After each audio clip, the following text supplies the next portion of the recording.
here today. Can you all hear me? Yes. All right, I can't tell. You can hear me?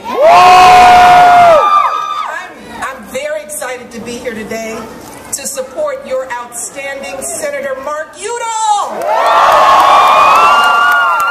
Now, as I'm sure you all know by now, Mark is the real deal. In fact, I think it says a lot about Mark that years ago, he served as executive director of Colorado Outward Bound. Yeah.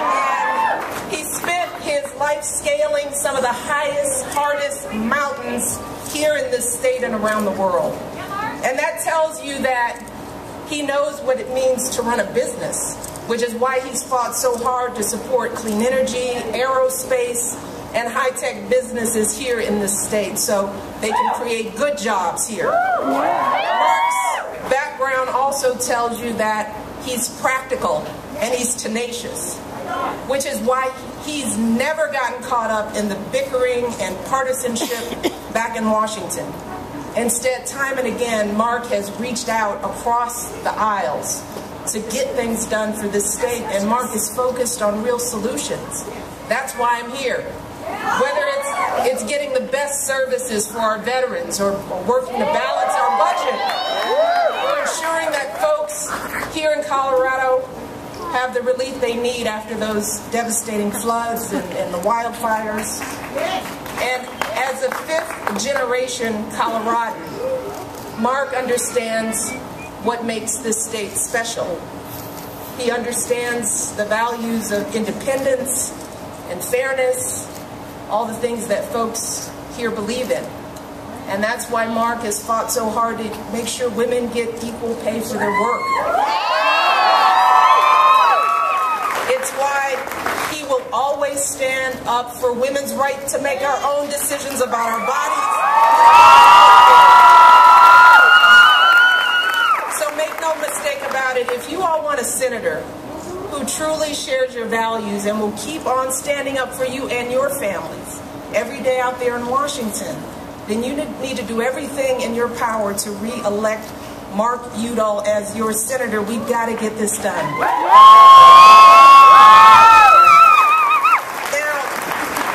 Now, while he couldn't be here with us today, I also wanted to say a few words about your outstanding governor, John Hickett.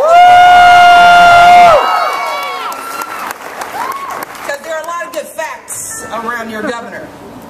During his time in office, Colorado's unemployment rate dropped from 9.1% to 4.7%. And Colorado went from 40th in the nation for job creation to 4th. 200,000 new jobs here in this state. John has balanced your budgets. He's invested in education. He's helped veterans and military spouses, something near and dear to me, helped them get good jobs. And he's done so much more. So I think John's record speaks for itself. So when you vote to re-elect Mark as your senator, be sure to also re-elect John Hickett. I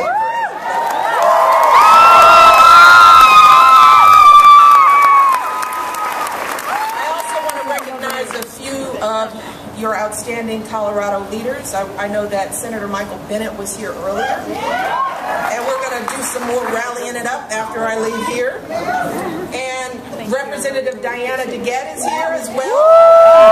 She brought me a really cool candle. I'm going to take that home. So we're so grateful for their leadership and for their service as well. But really, I'm here because I want to thank all of you. Really. So many of you have been with us from the very beginning. Back when we were talking about hope and change.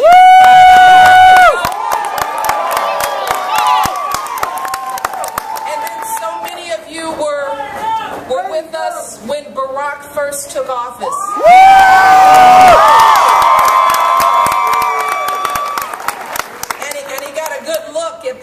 He'd been handed and wondered what on earth he'd gotten himself into. I want to take us back a little bit. to remember how bad things were back then.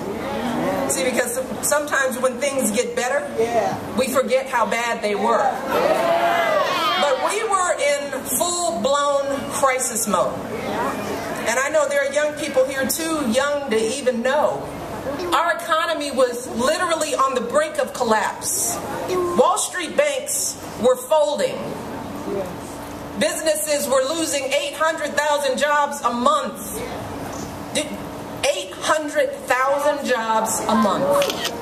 People were panicking about whether we were headed for another Great Depression. And that wasn't just talk. That was a real possibility. I could go on. Things were bad. And this is what Barack walked into on day one as President of the United States. Now, think about the way things look today. Less than 6 years later, under your president. Thank you, Obama!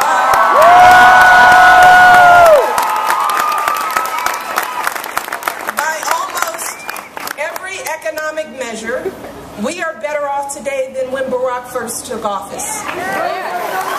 And while, yes, I'm his wife, I love him, I am proud of my husband, he's doing a phenomenal job. I say this because I have some facts.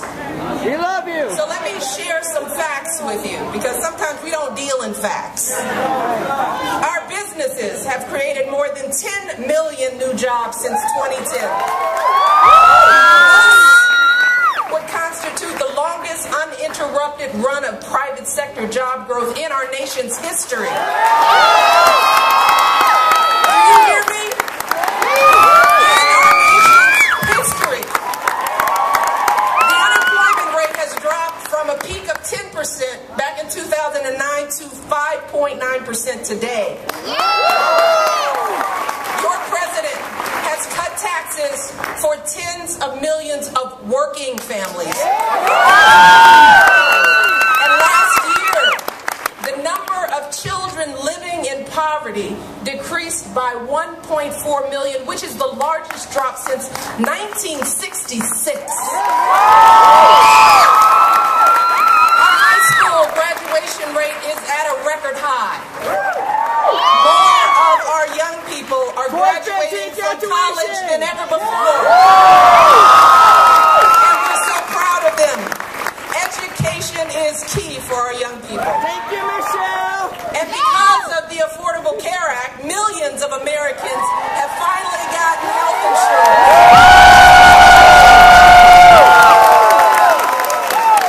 I could go on and on and on. But I want you to just think about how different our country looks to children growing up today.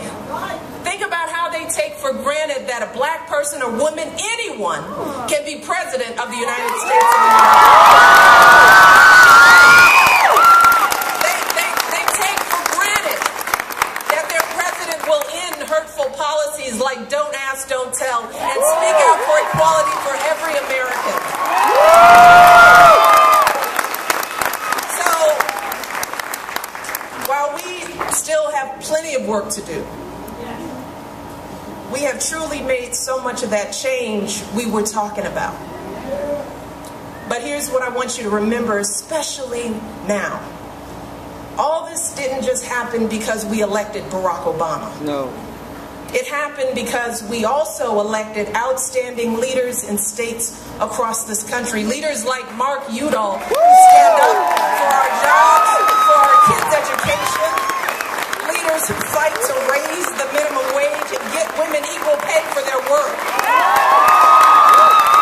So it's important for you all to be just so clear that if we want to finish what we all started together, then we need to re-elect Mark Udall as your senator. That has got to happen. And we know this won't be easy. We know that there is too much money in politics. Special interests have way too much influence.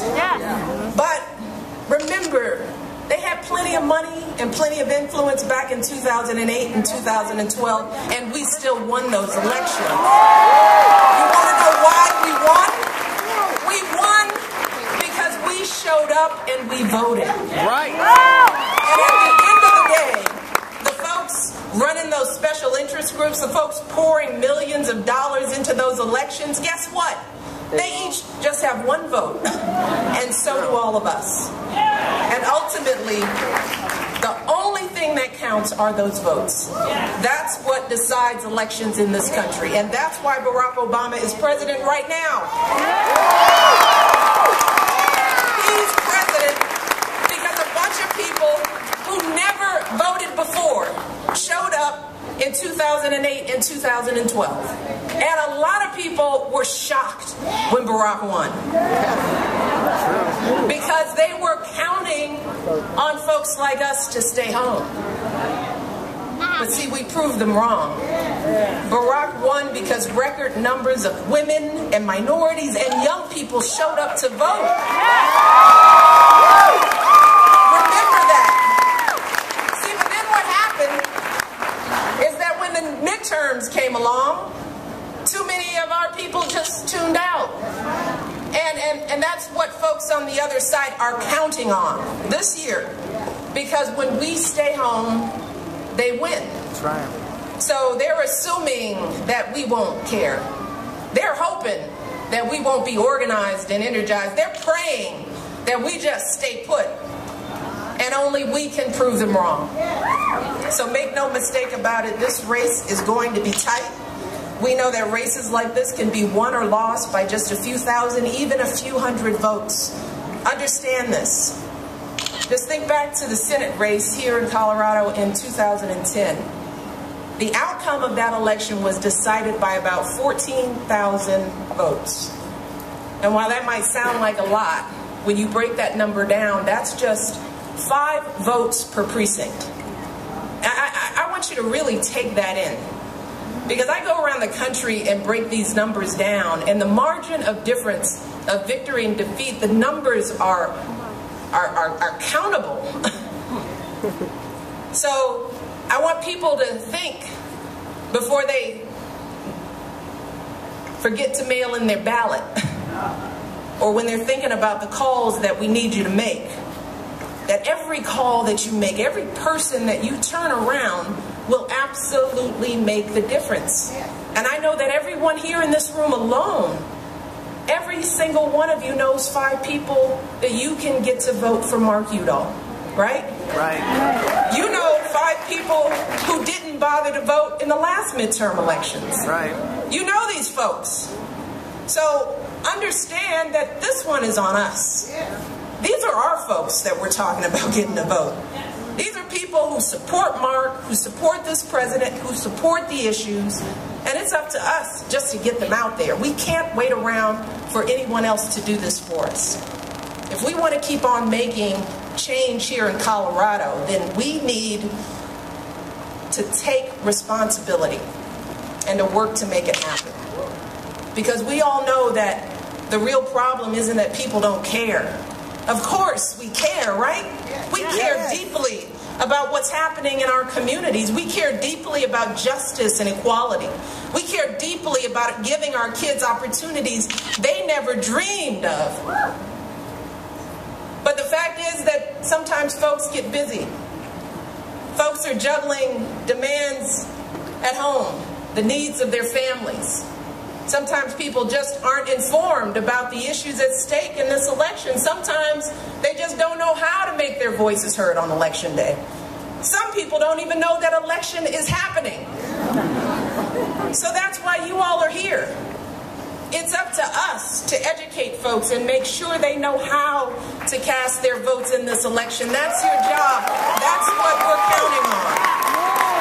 That's why I'm here. It's up to us to get out and first to vote ourselves. Sure. So first of all, I want to know how many people here have already voted. All right, that's still not everybody. So that starts with voting here in this room. And voting by mail, voting early, in person, all that is the easiest thing you can do. If you vote by mail, be sure to put your ballot in the mail today. Or as soon as possible. With 2 stamps. Two blue stamps. Or you can just bring your early voting ballot to the voting location nearest you. You can also vote early in person from now until Election Day. However you decide to vote, don't wait another minute. Do it today. Just promise me that everybody in this room will vote today. In fact, do it as soon as this event is over. Think about those 5 people as you do it. And that's really my key message today. To vote as soon as you can and get everyone you know to vote with you. Everyone. Call your friends, your family. Everybody knows somebody who's sitting on the couch right now, who's not even focused on this. Find that person in your lives, just shake them up. Absolutely. And make sure they put those ballots in the mail or they get out to the polls. And then we need all of you, every one of you, to volunteer. You know, that's how it happens. That's how we get votes done. That's how we did it in the past elections, making those calls, knocking on those doors. I know so many of you are already doing that, but we just got a few more days to go. So this isn't a lot of time. So everybody here can be a part of pulling another 5 people in just by calling them on the phone and saying, hey, did you know an election was coming up? Get your ballot in. Yes, we can! Yes, we can do this. See, that's the thing. We absolutely can do this. And we need you to go to markudall.com. markudall.com. And I know there are enough young people here who can help the technologically challenged of us to do that. Right? Young people?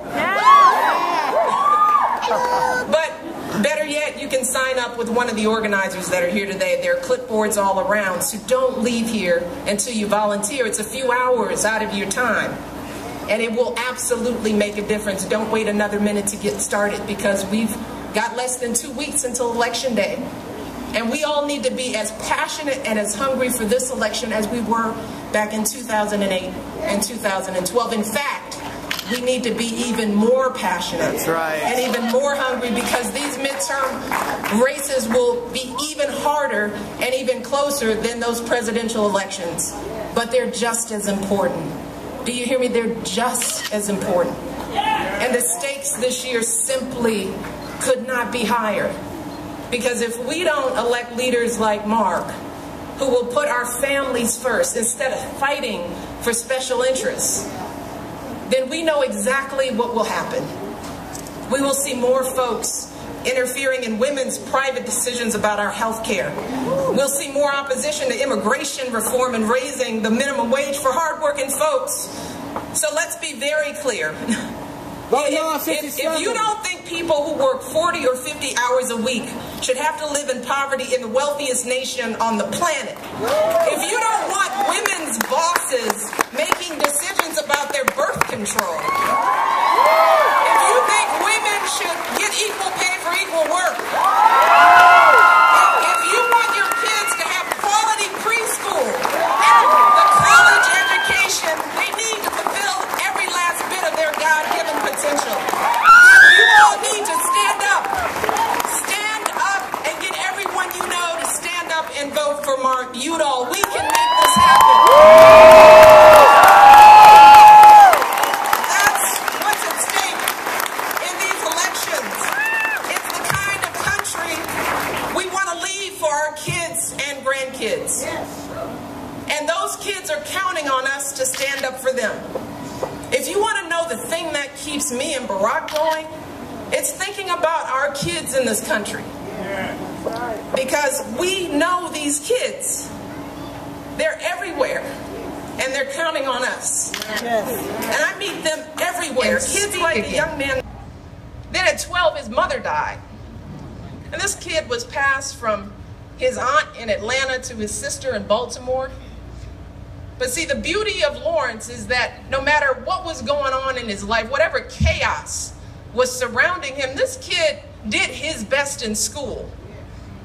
He joined the marching band. He interned at Johns Hopkins Hospital, and he graduated as the valedictorian of his high school class. And as I travel around this country, I meet so many kids just like Lawrence. I know that right now in this crowd, there are kids like Lawrence. These are our kids. Kids who wake up early and take the long route to school to avoid the gangs. These are our kids. Kids who juggle after school jobs to support their families, stay up late to get their homework done. These are our kids. Kids whose parents don't speak a word of English, but who are fighting every day to realize their dream of a better life. This is what's at stake. These kids have every reason to give up, but they are so hungry to succeed. They are so desperate to lift themselves up. And that's what we have to remember.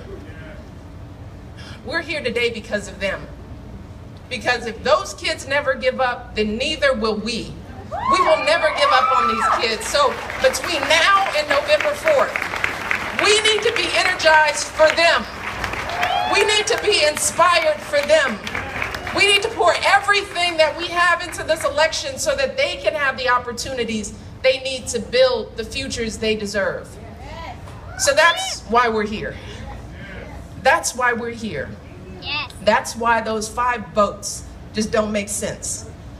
We cannot let this election go because it will have an impact on our children that they will feel for a very long time. So are you guys ready for this? Yeah! We got 2 weeks of hard work, 2 weeks of knocking on doors, 2 weeks first voting, 2 weeks of calling. We can get our people out and we can get them to vote, and when we do that, we will get Mark Udall into office. We'll re-elect John Hickenlooper. We will keep working for that change we believe in, and we will keep building a better future for our children. Thank you all so much.